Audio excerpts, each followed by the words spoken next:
This is a terrible pun, but life goes by faster in the season finale of Tulsa King. Dwight Manfedi faced numerous challenges from various fronts, including Tulsa, Kansas City, and New York, while also dealing with personal issues. The finale resolved several conflicts, but left some questions unanswered. Every character played a role and will be affected by the events, with some characters having promising futures and others facing uncertainty.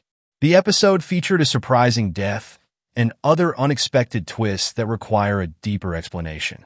Dwight called a gang gathering after the car dealership commercial featuring Garrett Hedlunds and Mitch Keller premiere. Dwight informed the audience that the gang had gone legal and that they would all be receiving a portion of the profits. During his speech, the fact that Dwight's companies are now legal proves that he wasn't lying.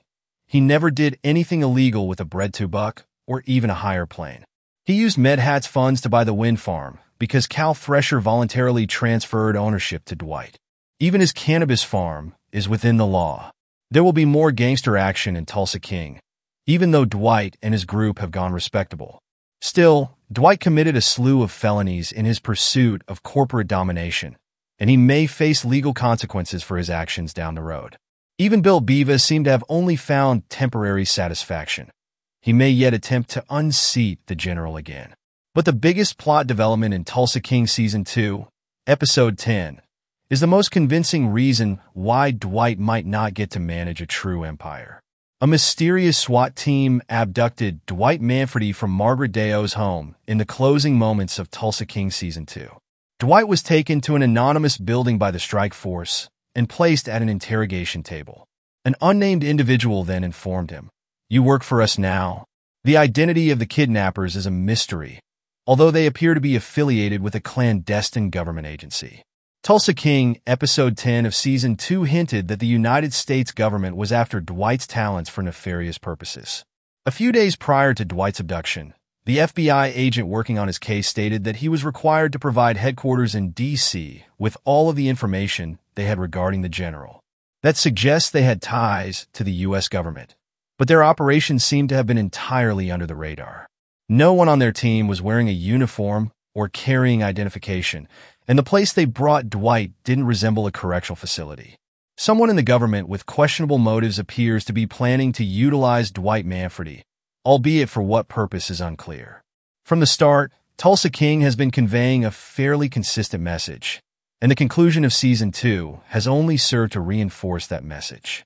Dwight has been attempting, with mixed success, to make amends for his crimes ever since he was released from prison.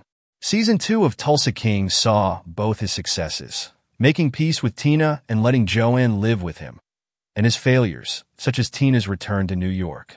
Season 2 of Tulsa King concludes with the realization that no matter how hard Dwight tries, he will never be able to escape his mistakes.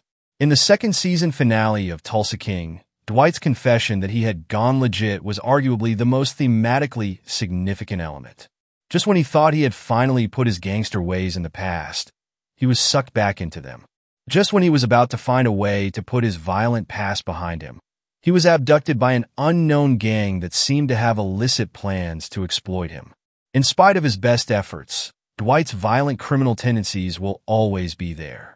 Season 2 of Tulsa King didn't conclude in a completely desolate fashion. Even if Dwight can't escape his history, he still has the option to confront it directly. Although facing one's past is incredibly challenging, Tulsa King demonstrates that it is not impossible and is well worth the effort. The majority of the good things that happened to Dwight in the Season 2 finale were a result of his increasing tolerance and compassion. Being kind to Bill allowed him to get Chicky out of his life, while being merciful to Kay gave him control of the weed farm. It is clear from Tulsa King that Dwight made the correct decision when he sought to improve himself.